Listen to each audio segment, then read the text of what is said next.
बोलो श्री रामचंद्र भगवान की जय हो। पवन सुत हनुमान की जय हो। प्रभु श्री तुलसीदास जी द्वारा रचित श्री रामचरितमानस के बालकांड के 28वें दोहे से सुने। हो कहावत सब कहत राम सहत उपहास, साहिब सीता नाथ सो सेवक तुलसीदास। सब लोग मुझे श्री राम जी का सेवक कहते हैं और मैं भी बिना लज्जा संकोच के कहला लेता हूँ, यानी कि कहने वालों का विरोध नहीं करता हूँ। और कृपालु श्री राम जी इस निंदा को सहते हैं कि श्री सीतानाथ जी जैसे स्वामी का तुलसीदास जी जैसा सेवक अति बड़ी मोरी डिटाई खोरी, सुनी अग नर कहूँ नाक सकोरी, समुझी सहम मोही अब डर अपने, सो सुधि राम कीन नहीं सपने। यह मेरी बहुत बड़ी डिटाई और दोष है कि मेरे पाप को सुनकर नरक ने भी नाक सिकोड़ ली है, अर्थात नरक में भी मेरे लिए ठौर नहीं है। ये समझकर मुझे अपने ही कल्पित डर से डर लग रहा है, किंतु भगवान श्री रामचंद्र जी ने तो स्वप्न में भी मेरी इस डिटाई पर दोष नहीं दिया है, उन्हें ध्यान ही नहीं देते हैं। सुनी अवलोक सुचित चक चाही, भगति मोर मति स्वामी सराही, कहत नसाई होई हियनी की, रीजत राम जानी जन जी की। वरन मेरे प्रभु श्री रामचंद्र जी ने तो इस बात को सुनकर देखकर और अपने सुचित रूपी चक्षु से निरीक्षण करके मेरी भक्ति और बुद्धि की उल्टे सराहना की है। क्योंकि कहने में चाहे बिगड़ जाए, अर्थात मैं चाहे अपने को भगवान का सेवक कहता कहलाता रहूं, परंतु हृदय में अच्छापन होना चाहिए, और हृदय में तो अपने को उनका सेवक बनने योग्य नहीं मान करके पापी और दीन ही मानता हूँ। यह अच्छापन है। श्री रामचंद्र जी भी दास के हृदय की अच्छी स्थिति जानकर रीझ जाते हैं। रहे दिन प्रभु चित चूक किए की, किरत सुरत से बार ही की, जई अग बधे ब्याद जिम्मे बाली, फिर सुकंठ सोई कीन कुचाली। प्रभु के चित्त में अपने भक्तों की हुई भूल चूक याद नहीं रहती, वे उसे भूल जाते हैं और उनके हृदय की अच्छाई यानी कि नेकी को 100 बार याद करते हैं। जिस पाप के कारण उन्होंने बाली को व्याध की तरह मारा था, वैसी ही कुचाल फिर सुग्रीव ने चली। सोई कर तू विभीषण केरी, सपने उसोने राम ही हेरी, ते भरतई बेटत सन्माने, राज्यसभा रघुबीर बखाने। और वही करनी विभीषण की थी, परंतु श्री रामचंद्र जी ने स्वप्न में भी उसका मन में विचार नहीं किया। उल्टे भरत जी से मिलने के समय श्री रघुनाथ जी ने उनका सम्मान किया और राज्यसभा में भी उनके गुणों का बखान किया। प्रभु तरुतर कपि डार पर, ते किए आप समान, तुलसी कहूँ ने राम से, साहिब सील निदान। प्रभु श्री रामचंद्र जी तो वृक्ष के नीचे और बंदर डाली पर, अर्थात कहाँ तो मर्यादा पुरुषोत्तम राम सच्चिदानंद घर परमात्मा श्री राम जी, और कहाँ पेड़ों की शाखाओं पर कूदने वाले बंदर, परंतु ऐसे बंदरों को भी उन्होंने अपने समान बना लिया। तुलसीदास जी कहते हैं कि श्री रामचंद्र जी सरीखे सील निधान स्वामी कहीं भी नहीं है। राम निकाई रावरी है सब ही को नीक, जो ये साची है सदा तो निको तुलसी। हे श्री राम जी, आपकी अच्छाई से सभी का भला है, अर्थात आपका कल्याण में स्वभाव सभी का कल्याण करने वाला है। यदि यह बात सच है तो तुलसीदास का भी सदा ही कल्याण होगा। ए विधि निज गुण दोष कही, सबई बहुरी सिर नाई, वर्णव रघुवर बिसद जसु, सुनिकल कलसु नसाई। इस प्रकार अपने गुण दोषों को कह करके और सबको फिर सिर नवा करके मैं श्री रघुनाथ जी का निर्मल यश वर्णन करता हूँ, जिसके सुनने से कलयुग के पाप नष्ट हो जाते हैं। जाग बलिक जो कथा सुहाई, भरद्वाज मुनि बरहि सुनाई, कहियौ सोई संवाद बखानी, सुनऊ सकल सज्जन सुखमानी। मुनि याज्ञवल्क्य जी ने जो सुहावनी कथा मुनि श्री भरद्वाज जी को सुनाई थी, उसी संवाद को मैं बखान करके कहूंगा। सब सज्जन सुख का अनुभव करते हुए उसे सुने। शंभु कीन ये चरित सुहावा, बहुरी कृपा करी उमही सुनावा, सोई शिव का अगब सुंड ही दीना, राम भगत अधिकारी चीना। शिव जी ने पहले इस सुहावने चरित्र को रचा, फिर कृपा करके पार्वती जी को सुनाया, और वही चरित्र शिव जी ने कागभुसुंडी जी को राम भक्त और अधिकारी पहचान करके दिया। तेई जन जाग बलिक पुनि पावा, तीन पुनि भरद्वाज प्रति गावा, ते श्रोता भक्ता समशीला, संवरदर्शी जानई हरि लीला। उन काकभुसुंडी जी से फिर याज्ञवल्क्य जी ने पाया और उन्होंने फिर उसे भारद्वाज जी को सुनाया। वे दोनों वक्ता और श्रोता याज्ञवल्क्य और भरद्वाज समानशील वाले और समदर्शी हैं और श्री हरि की लीला को जानते हैं। जाने तीन काल निज ज्ञाना, कर तलगत आमलक समाना, और औजे हरि भगत सुजाना, कहीं सुनई समझई विधि नाना।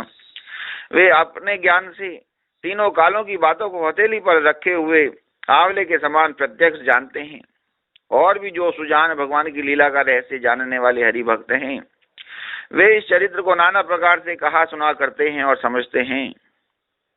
मैं पुनि निज गुर सन सुनी, कथा सो कर खेत, समझ नहीं तसी बालपन, तब अति रहूं अचेत। फिर वही कथा मैंने वारा क्षेत्र में अपने गुरु जी से सुनी, परंतु उस समय में लड़कपन के कारण बहुत बेसमझ था, इससे उसको उस प्रकार अच्छी तरीके से समझ नहीं पाया। श्रोता भक्ता ज्ञान निधि, कथा राम के गुण, कि भी समझो मैं जीव जड़, कलिमल ग्रसित विमूढ़। श्री राम जी की गूढ़ कथा, श्री राम जी की गूढ़ कथा के वक्ता कहने वाले और श्रोता सुनने वाले दोनों ही ज्ञान के खजाने आने के पूरे ज्ञानी होते हैं, और मैं कलयुग के पापों से ग्रसा हुआ महामूढ़ जड़ जीव भला उसको कैसे समझ सकता था। बोलो श्री रामचंद्र भगवान की जय हो, पवन सुत हनुमान की जय हो। कितना सुंदर भाव दिखाया श्री तुलसीदास जी ने और कितना अच्छी बात बताई है। तुलसीदास जी कहते हैं कि मैं श्री रामचंद्र जी जैसा स्वामी और मुझ जैसा सेवक, मुझे इस बात में बड़ी लज्जा और संकोच भी नहीं आती कि मैं अपने को श्री राम जी का सेवक कहलाता हूँ, और भगवान प्रभु श्री राम भी इस निंदा को बेचारे सह लेते हैं कि उनका तुलसीदास जी जैसा सेवक है। मेरी कितनी बड़ी ढिठाई है और कितना बड़ा दोष है। देखा जाए तो इस पाप को सुन के तो मेरे को नरक में भी जगह नहीं मिलेगी, और मुझे इस बात का कल्पित भय रहता है। मगर इतना मुझे पता है कि भगवान श्री रामचंद्र जी बहुत ही अच्छे स्वामी और बहुत ही दयालु हैं। वे मेरी इस ढिठाई पर भी मुझको दोष नहीं देते हैं, उल्टे मेरी भक्ति और मेरी बुद्धि का निरीक्षण कर करके उसको और निखारते हैं और उल्टे उसकी सराहना करते हैं। वो जानते हैं कि ये सेवक जो है भले ही जैसा भी है, मगर इसके हृदय में अच्छापन तो है। अपने को योग्य नहीं मानकर अपने को पापी और दीन तो मानता है, ये इसका अच्छापन ही तो है। और श्री रामचंद्र जी जैसे स्वामी तो, श्री रामचंद्र जी तो अपने दास के दिल की बात, हृदय की बात जान करके, अच्छे हृदय की बात जान करके, अच्छी स्थिति जान करके रीझ जाते ही हैं। ऐसे हैं प्रभु श्री राम, ऐसे हैं प्रभु श्री राम। प्रभु अपने चित्त में, अपने मन में कभी अपने भक्तों की भूल चूक याद नहीं रखा करते हैं। बस वो तो उनके हृदय की अच्छाई देखा करते हैं और उसी को देख के बार बार उसका वर्णन किया करते हैं। जैसे उन्होंने पाप के कारण बाली को मार डाला था,